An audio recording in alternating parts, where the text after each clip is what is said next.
Michael Jordan has never gotten swept in the best-of-7 series in his career. Do you know that when Michael Jordan was playing, there was never a debate ever as to who was the best in the world?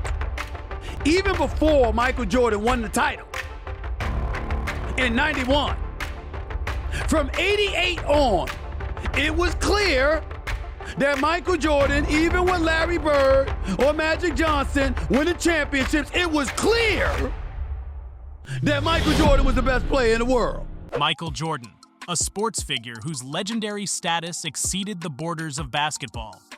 The guy who probably had the biggest influence in terms of taking basketball's popularity to a global level, as well as making basketball shoes a key part of street culture.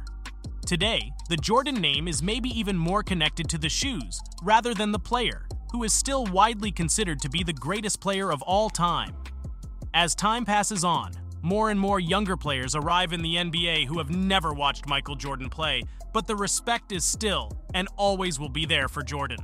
Let's see what some of the NBA's brightest stars have to say about Michael Jordan. The sneaker game is one of the most popular aspects of today's NBA. Fans always want to see what shoes the top players in the game are rocking, and for the elite, earning a signature shoe is the equivalent of reaching the top of the mountain in the world of NBA sneakers. Kevin Durant is one such guy who is quite a big name in the sneaker game, and he realizes that sneakers wouldn't even be a big topic in the NBA if it weren't for Michael Jordan. He had that impact on Nike coming out of college when nobody really had signature shoes. Nobody really wasn't in his basketball shoes like that, and that's gonna live on forever. Today, LeBron James is a player who has come the closest in terms of reaching Jordan's basketball status, and for some, he has even surpassed him. However, that wasn't the case in 2001, when LeBron was a sophomore in high school and saw Jordan in a gym in Chicago. I literally couldn't believe it was him. I couldn't believe it. The dude looked like godly to me. He was an idol to me. Nobody could say anything different to me. I was like, oh my God, I didn't think he was real, man. You don't understand. I didn't think Michael Jordan was real. I only thought he lived in the TV, either in games or commercials or Come Fly With Me on cassette tapes. I didn't think he was real.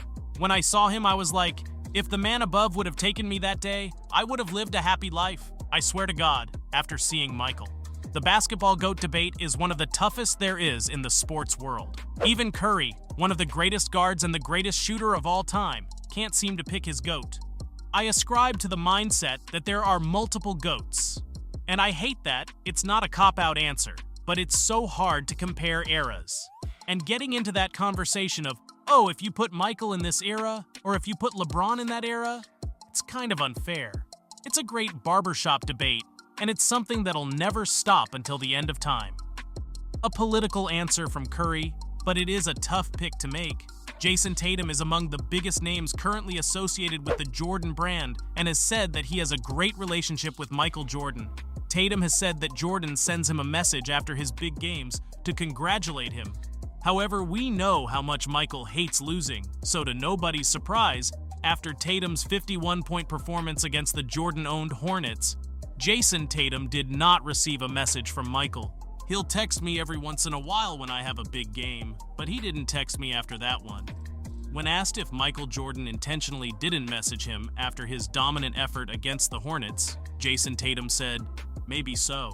I know he watches all the Hornets games, so he saw.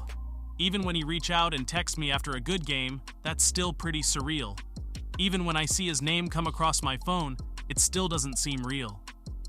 Jimmy Butler is one of the best playoff performers in the league.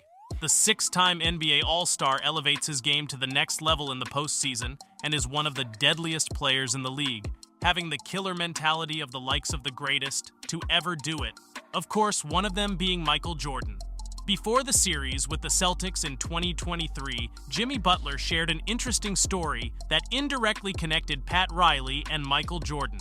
While Jimmy is one of the best players in the league, he has had very little chance of playing with the famous number 23 on his jersey, because the Chicago Bulls have retired the number, of course, but the Miami Heat as well, out of respect to Jordan. You can't wear a 23 here as a Heat player, because of Jordan. Literally, Pat Riley retired it. But I'll say this, whenever I did come here, Pat told me that I could wear 23, but I said no.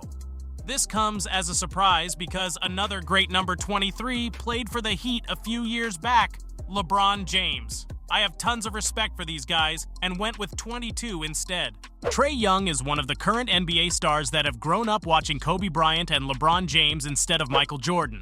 So it was expected of him when he had LeBron as his greatest ever in a tweet of his. My top 5 is number 1, LeBron, number 2, Jordan, number 3, Kobe Bryant, number 4, Kevin Durant, and number 5, Steve Nash. Don't at me. It is a pretty unexpected top 5, that's for sure. But Trae did change his mind after watching the Last Dance documentary series. Trae had a feeling that he was going to change his mind even before watching the series, tweeting, "I feel like this documentary is going to make me put Jordan at number 1 instead of number 2. Can't wait."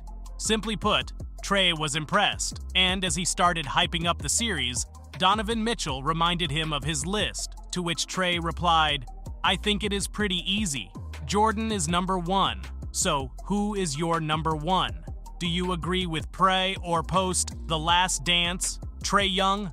What makes the two-time NBA MVP and 2023 NBA Finals MVP Nikola Jokic so special is his unique skill set for a player his size. His passing, shot selection, and decision-making are all elite. And the Joker has said that even though they played before he was even born or was very young, he has watched a lot of videos from Olajuwon, Magic Johnson, and of course, Michael Jordan. Growing up, I watched the national teams, because when you're a kid in Serbia, that's your goal. I didn't follow that much NBA because, in Serbia, the games are on at 3 and 4 a.m. When YouTube came out when I was like 15, I watched Magic because of his passing, Hakeem because of his post moves, and Jordan because he is Jordan. Meeting Michael Jordan can be nerve-wracking for anyone, let alone a player that is in a new country. Those nerves, however, are likely behind Luka Doncic now, as he has met with Jordan at his first All-Star game. I met him at my first All-Star game. I think he was doing some celebration of something, I don't know. But I was nervous. I didn't know what to say. When asked if he was able to say anything at all, Luka added, "Yeah, I was just saying hi. Then, how are you? I think something like that." Back then, Luka was a sophomore, and since then, he has become one of the league's leading stars and even has a signature shoe with the Jordan brand. Of course, with all of this exposure, Luka has gotten the chance to meet with Michael a lot more. So now the nerves are gone, although it is not a regular thing for anyone to talk with Michael Jordan. Must be a hell of a feeling. Russell Westbrook joined Jimmy Fallon at the home edition of The Tonight Show and recalled that his parents sent him to the Michael Jordan camp in Santa Barbara when he was 10 or 11. During the show, he said, "When my team was up to get a basketball signed, I don't know what I was thinking. I was playing pickup with other kids. And then my coach was like, come on. You're gonna miss your opportunity to get a picture with Michael Jordan and an autograph from Michael Jordan." Subsequently, Russ admitted that he told his coach that he doesn't need it and continued playing basketball. He continued and admitted that he definitely cared after missing the opportunity. He said, "I wasn't thinking at the time, I was just a little kid having so much fun." The NBA player finished by saying that he thought he would get a sign from Michael Jordan, but ultimately he didn't. Another player that missed an opportunity to meet Jordan in person is Donovan Mitchell, who was supposed to try out for the Charlotte Hornets in his pre-draft workouts. "I was supposed to go to Charlotte. I don't know if you know that. I was supposed to be on the Hornets. At least that's what I was informed of in the morning of the draft. I was going to go back for a second workout, and Jordan was going to be there, but things didn't align, the stars didn't align, so it would have been great to just be able to just meet him for the first time." After a game against the Warriors, Zion Williamson heard he became the first rookie since Michael Jordan to have 4 consecutive games with at least 25 points while shooting at least 57% from the field. "Jordan!" Williamson exclaimed after hearing the news. He looked to Pelican security officer Robinson and asked, "Robinson, my name's next to Michael Jordan?" After the game, Zion told the media what this record meant for him. "I mean, it's dope. I can't even lie. One of my favorite players growing up. I said in an interview, my mom told me to study film of him, so to be in that category, it means a lot." Even 20 years after his last retirement, Michael Jordan's legacy is still holding strong. While his accomplishments may be looked down on by some younger people who think his competition was weak, Michael is still highly appreciated by the true basketball fans, players, and coaches. Mike is a legendary sports figure who inspired millions of kids around the world to